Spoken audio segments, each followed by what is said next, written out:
বাংলাদেশ মৎস্য সেক্টরে ব্যাপক অগ্রগতি অর্জন করলেও এখনও মৎস্য চাষ পদ্ধতির আধুনিকায়ন, প্রযুক্তি নির্ভর খামার ব্যবস্থাপনা ইত্যাদির ঘাটতির কারণে মৎস্য উৎপাদনে বিশ্বের অন্যান্য দেশের তুলনায় অনেক পিছিয়ে রয়েছে।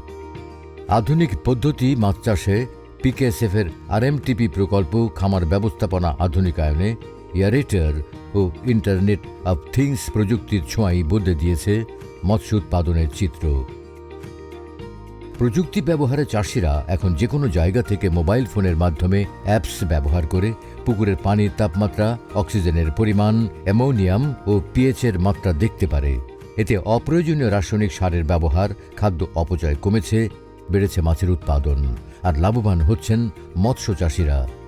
প্রশিক্ষণ, প্রযুক্তি আর সহজ শর্তে বিনিয়োগে চাষিরা আজ স্মার্ট পদ্ধতিতে মাছ চাষে এগিয়ে যাচ্ছেন।